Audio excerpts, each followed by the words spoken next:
File this next segment under From the World of Politically Correct grew the woke, and the woke is out of control. Now, the pulse of public opinion can always be seen on social media.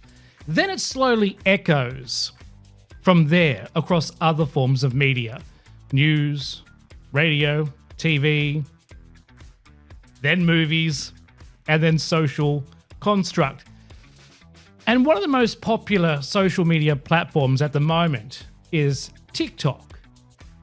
Where am I going with this? Well, stay tuned because it's going somewhere. TikTok is where we've seen the, for lack of a better word, the woke go after Twitter became problematic. I'm setting all this up here.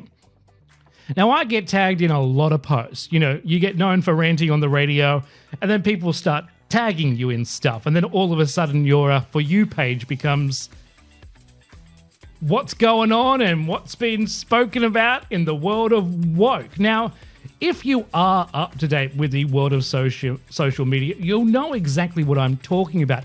But if you're not up to date with the world of social media, keep listening too, because the rest of the media will catch on to this soon, and then you'll be ahead of the curveball. You see, during COVID, when the world was in lockdown and bored out of its brain, we saw a rise in, again, for a lack of a better word, woke language change. It's been slowly, gradually happening over the years, but there was a massive movement of change during COVID lockdowns. And I've often spoken about this topic on my show, and that is the removing of gender from language, the rise of unlimitless pronouns, and the important rise of the transgender movement for better understanding, acceptance, and equality, to the eventual tipping of the scales as it's gone too far. That's where we are at the moment. We've seen the rise of these things. In some parts of it I agree, some parts of it I disagree, and regular listeners to the show will know pretty much where I stand on most of these issues. But as for the transgender movement, which I'm all for better understanding, acceptance, and equality for the transgender community, they're part of the LGBTI plus community, the Rainbow Umbrella, of which I am a member of, but it has gone too far.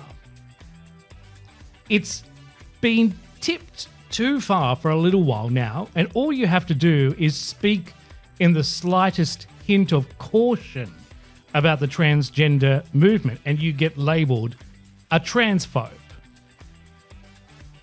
A trick those who don't know how to argue, debate, or engage in common sense conversation will stoop to try and end a conversation on moralistic high grounds. And transphobe is often a word that is so overused so much without actually understanding what the context of the word means, or what it means to be transphobic, that the word is losing meaning.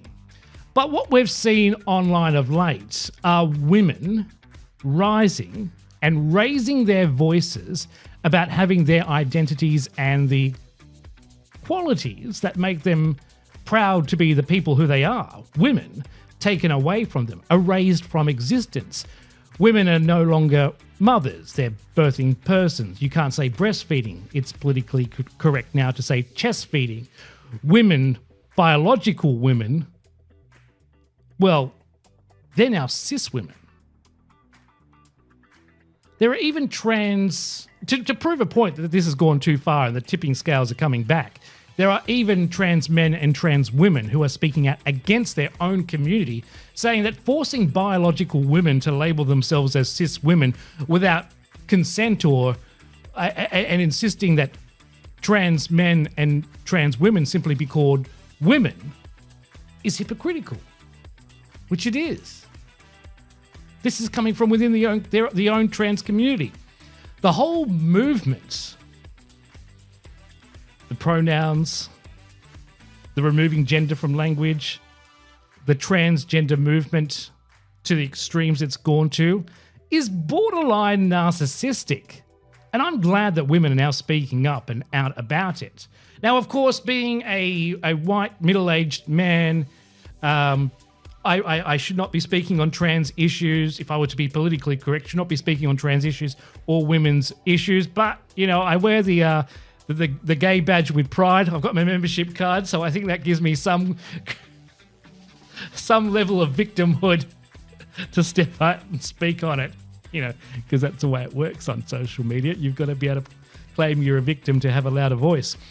Because it gets even stranger. This whole movement has just gone bizarre. And this one's been brewing for years. There are some in the trans community, and I will continue to use the term trans here so you know which side of, for lack of a better word, woke movement I'm talking about, claiming that trans women get periods and period symptoms. And if you're a regular user on social media, you probably would have seen some of these videos pop up, but there are a lot of these videos when you go deep diving. Now, these trans women who are biologically born men are claiming to have periods and period symptoms.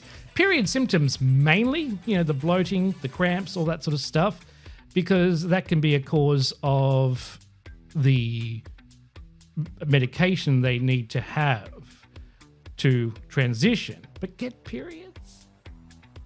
You kind of need a uterus for that one. I don't know where they're pulling this from or why they're trying to do this. But it's bizarre.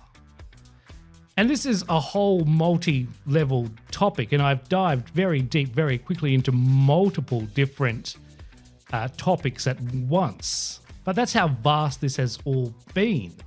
And it's difficult to cover the entirety of it all in just one segment on this show. In fact, I could probably dedicate many shows to this topic, but I won't because, you know, we are starting to see the tipping of the scales. A tipping I predicted would happen a while back. And one of those tipping scales is a topic I've spoken out on before here on the show, and that is the belief that the Harry Potter author, J.K. Rowling, is and was transphobic. If you missed that rant, it is online and available to listen back on the TroyMurphyShow.com website.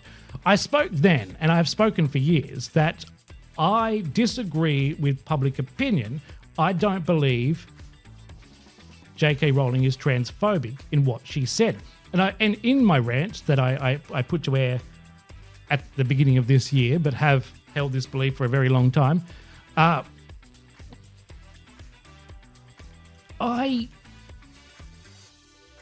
look, she's a friend of the LGBTI community.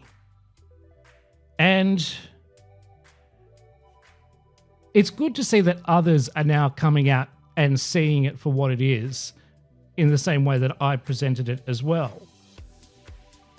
And that is that what J.K. Rowling said, and there were a few tweets, and there was a lot of in-depth in the rant that I did in January, and a lot of stuff online about it. If you go through and read it and base it on merit for what it means to be transphobic, so the dictionary term, what she did and what she said was not transphobic, but rather what she did and what she said was all about women's rights.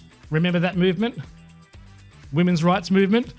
The movement that is still going on, that is being pushed down again by the patriarchy, that is genetically born men, and now genetically born men who now identify as women, which in my mind is problematic for the women's rights movement. Dress it up and paint and glitter all you want. The rise of transgender equality over biological women's rights is still a male-dominated world suppressing women's rights. Like I said, it's still problematic. And we are a long way from this being resolved, but I'm grateful that I'm now seeing more people speaking up for women's rights and women's rights as a whole over this overtipped scale of transgender what is being perceived as transgender rights. We all want equality, but you can't get equality if you are going to remove it from someone else. And when you've got women and women's groups coming out and saying, I'm sorry, you're taking away what it means to be a woman by reducing the language or changing the language, then that's not right. Now, as I said before, I am all for the rise in the transgender movement for better understanding, acceptance, and equality, but not at the expense of others. I'm sure we will continue to talk about this here on the show. Hashtag that is rant over. The Troy Murphy Show.